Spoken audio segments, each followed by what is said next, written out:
En abscisse, vous avez la température moyenne dans la journée et en ordonnée, vous avez le degré d'humidité de l'atmosphère.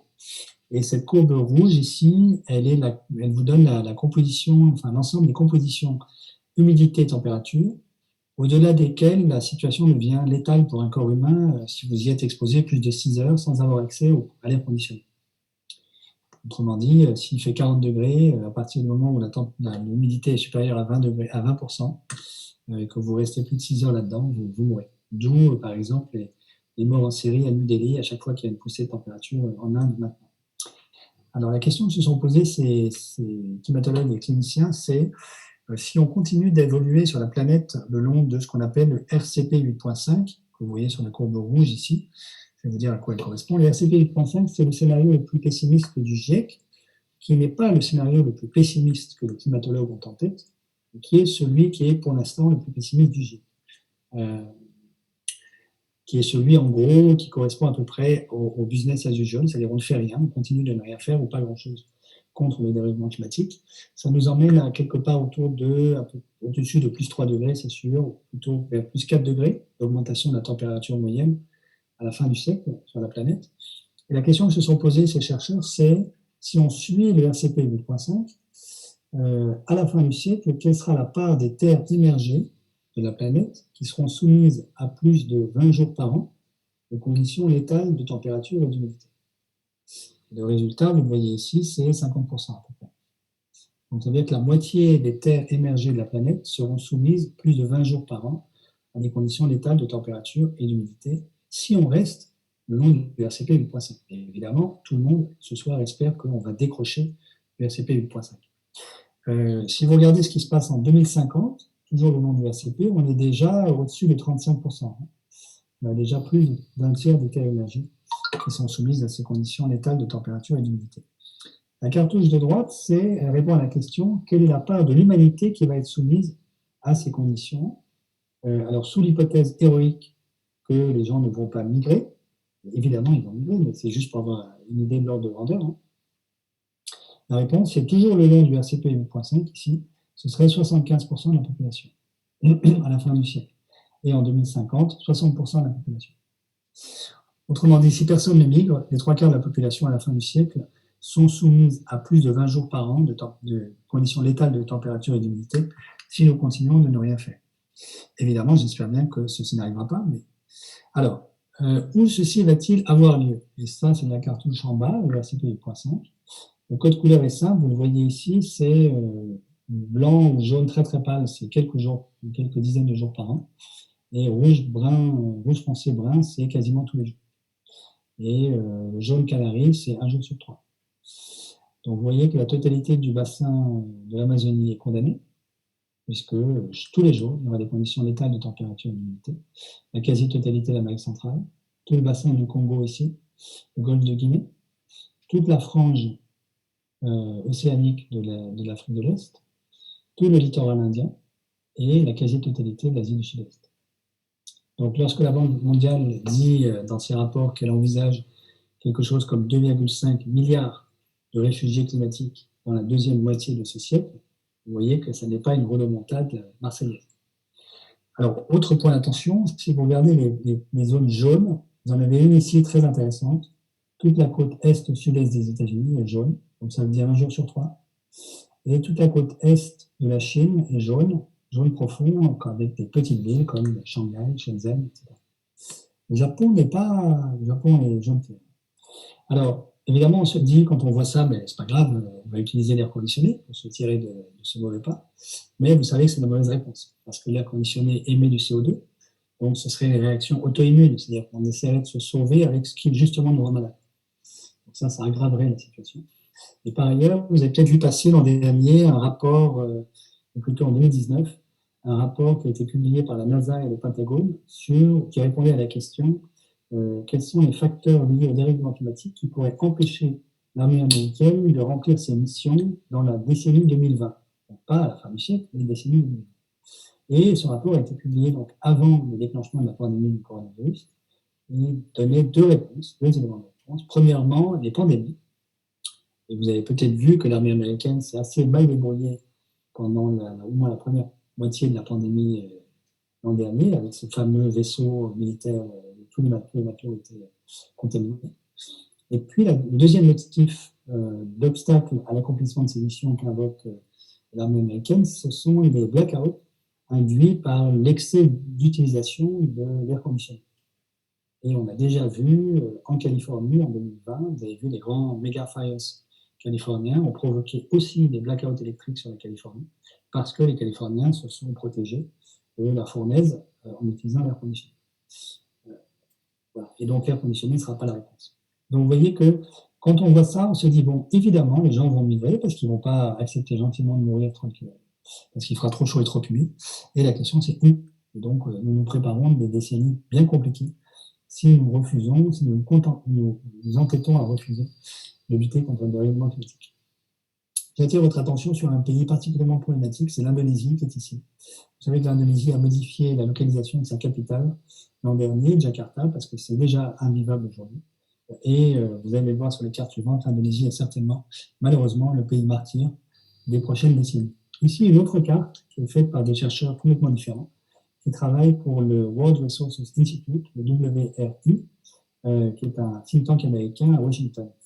La question qui est posée ici, c'est le stress hydrique, c'est-à-dire le manque d'accès à l'eau douce pour les décennies qui viennent. Et le code couleur, c'est jaune, blanc ou jaune très clair, c'est moins de 10%, donc c'est pas grand-chose. Jaune canari, c'est entre 10 et 20%, orange 20-40, rouge 40-80, brun plus de 80. Vous voyez que là, c'est pas du tout les mêmes zones. La zone tropicale ici est épargnée, parce qu'elle a beaucoup d'eau, sauf de nouveau l'Indonésie. Donc l'Indonésie va avoir la double peine, il fera trop chaud et trop humide, et en plus, elle va manquer d'accès à l'eau douce. Et en revanche, vous voyez que toute l'Asie est concernée, en particulier l'Asie centrale, le Maghreb, bien évidemment, l'Afrique australe, la côte andine, les États-Unis qui ne sont pas du tout épargnés, et l'Europe n'est pas épargnée non plus. L'Espagne et l'Italie pourraient manquer jusqu'à 80% d'accès à l'eau potable en 2040, ce qui est juste après demain. La France n'est pas épargnée, on est entre 20 et 40% pour la France. Donc j'espère bien que nos amis de WRI se trompent et pêchent par pessimisme, mais plutôt que de tester, on ferait mieux de se préoccuper de l'accès à l'eau potable en France, en milieu rural en particulier, dès cette année. Une autre carte, à mon avis, intéressante pour la discussion, c'est que suivant ce qu'on regarde, en fait, ce n'est pas du tout les mêmes zones sur la planète qui sont concernées. Ici, c'est un travail qui a été fait par les amis de Carbone 4, en partenariat avec nous à l'AFD, sur les événements climatiques extrêmes. Donc les typhons, les pluies diluviennes, les sécheresses. Vous savez que leur nombre, leur fréquence et leur sévérité vont augmenter dans les décennies qui viennent à cause du réchauffement climatique, avec aussi la multiplication des effets El Niño et La Niña. Mais là, vous voyez que la zone la plus durement touchée, c'est clairement l'Asie, avec Madagascar aussi, mais clairement l'Asie, et de nouveau, l'Indonésie n'est pas complètement épargnée. Donc, selon les questions que l'on pose sur l'impact du dérèglement climatique, les réponses qu'on va trouver ne sont pas du tout les mêmes. Alors, comme vous allez m'interroger sur la croissance verte, la décroissance, je vous remontre, mais je suis sûr que vous connaissez tous cette équation, l'équation de Kaya. L'équation de Kaya est complètement triviale puisque c'est une tautologie du type 1 égale 1. Alors, pour la comprendre, il faut commencer par le terme de gauche. Le terme de gauche, c'est l'ensemble des émissions de CO2 ou de gaz à effet de serre, si vous préférez. Vous êtes d'accord que CO2 est toujours égal à CO2. Jusque-là, je pense que tout le monde dans la salle est d'accord. Et vous vous souvenez, pas besoin de vous le rappeler, que vous pouvez multiplier et diviser en haut et en bas par la même quantité, sans que ça change une égalité. Donc CO2 est toujours égal à CO2 divisé par E multiplié par E. Et E ici, c'est la quantité d'énergie dissipée, disons, en une année.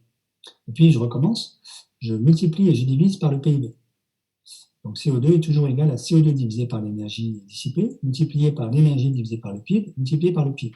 Et puis, je remultiplie et je divise également par la population. Alors, vous pouvez faire le même exercice avec plein d'autres variables.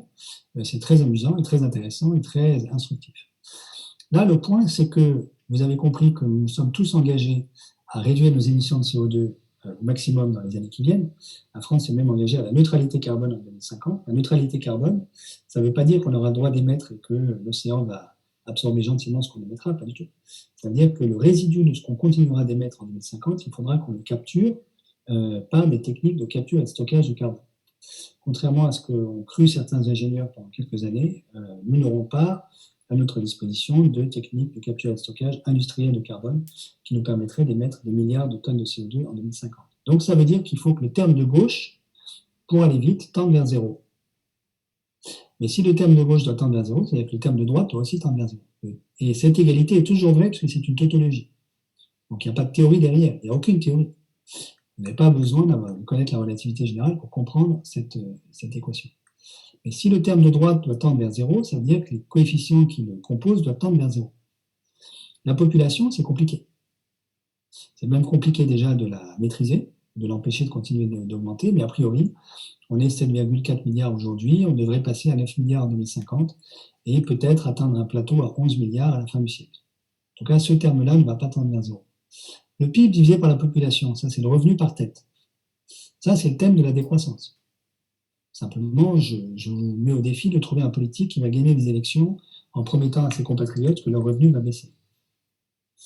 Le troisième thème, c'est la quantité d'énergie divisée par le PIB, donc c'est l'inverse du contenu énergétique du PIB. Autrement dit, c'est l'intensité en énergie de votre PIB, de la richesse que vous produisez. Et puis, le premier terme ici, c'est le CO2 divisé par l'énergie. Donc, c'est le caractère plus ou moins polluant de votre mix énergétique.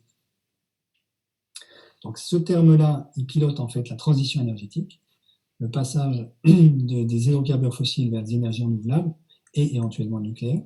Ce terme-là, il conditionne la sobriété énergétique de votre prospérité. Ce terme-là, il conditionne tout simplement votre revenu par tête, et ça, c'est les populations. Donc, je reviens à mon point initial. Ceci doit tendre vers zéro. Donc, il faut réfléchir à la manière dont on fait tendre ce terme-là vers zéro. Et évidemment, le meilleur, ce serait de faire juste tendre ceci vers zéro. Donc, de réussir à faire une transition énergétique au pas de course en réduisant à zéro ou quasi zéro les émissions de CO2 induites par l'énergie.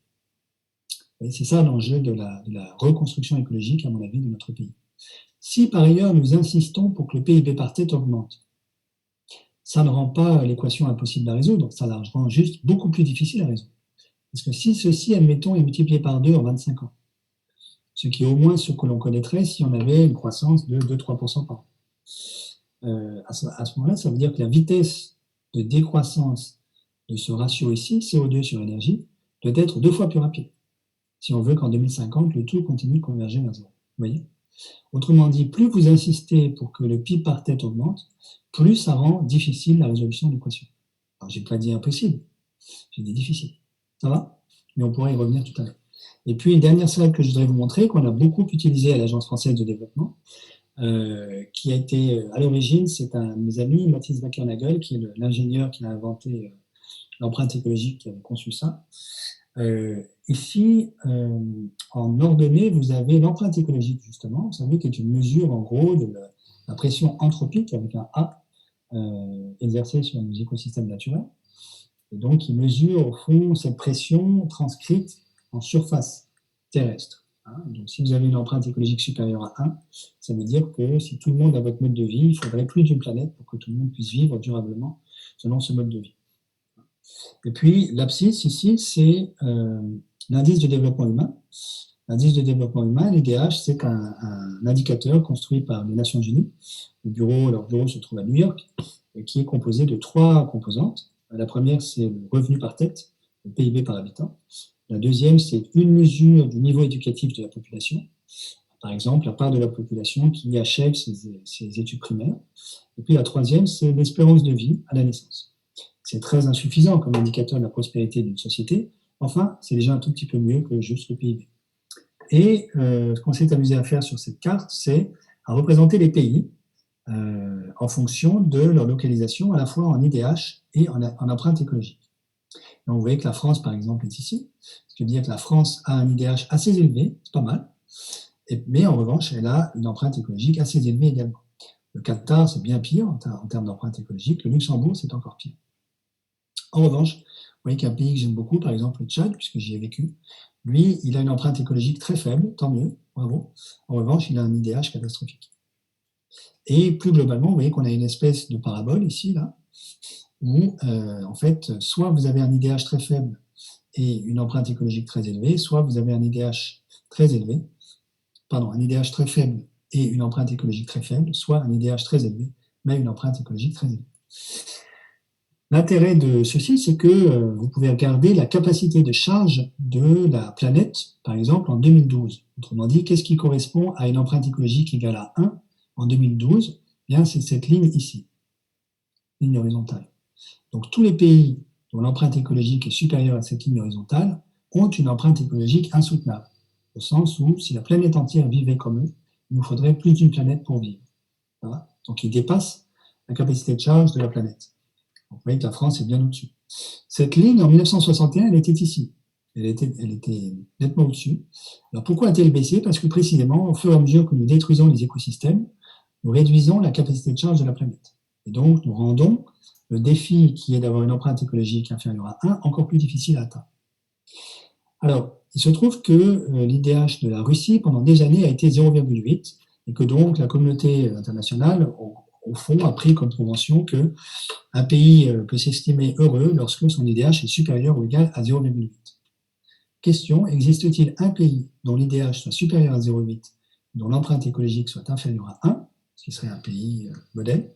La réponse est non. Parce que si un tel pays existait, il serait dans ce rectangle ici.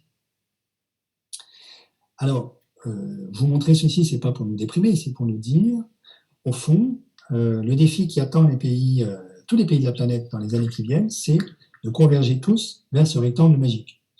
Les pays dits développés doivent descendre verticalement, autrement dit baisser leur empreinte écologique sans baisser leur IDH, tandis que les pays plus pauvres, tous ceux qui sont ici, en particulier en Afrique subsaharienne, doivent augmenter leur IDH sans augmenter leur empreinte écologique. Ça veut dire que tout le monde a des efforts à faire, souvent ce n'est pas les mêmes efforts. Ça va? Alors il y avait un pays qui, il y a quelques années, était pile ici, et je vais m'arrêter là, donc pile sur le coin haut gauche du rectangle, autrement dit dont l'IDH était exactement égal à 0,8 et dont l'empreinte écologique était exactement égale à 1 à l'époque. Ce pays, c'était Cuba. Cuba, maintenant, a rétrogradé, un peu plus bas, ici, là. Mais Cuba était ici. Alors évidemment, on pourrait se dire, bon, mais donc ça veut dire qu'il y a quelques années, Cuba était un modèle. Réponse non. Je pense qu'aucun d'entre nous, aucune d'entre nous n'a envie d'étendre à Cuba le modèle d'étendre à la France, par exemple, le modèle de société qui était représenté par Cuba il y a quelques années. Pourquoi? Parce que, par exemple, les droits de l'homme, au hasard, y étaient très largement bafoués. Autrement dit, il manque, à mon avis, dans cette carte qu'on regarde en ce moment, une troisième dimension. En fait, on devrait regarder une carte en 3D, dans laquelle la troisième dimension, ce serait le niveau de respect des droits de l'homme, et l'état de droit plus globalement, avec lequel nous sommes en train de jouer dangereusement en France, par exemple, depuis quelques mois. Et donc, moi, je reformulerai volontiers le grand défi de société qui est devant nous, qui est tout le monde doit converger dans le rectangle qui est ici, et en plus, promouvoir les droits de l'homme et l'état de droit dans son pays. Alors ça c'est un vrai projet de développement pour les années qui viennent. Voilà, je vais m'arrêter.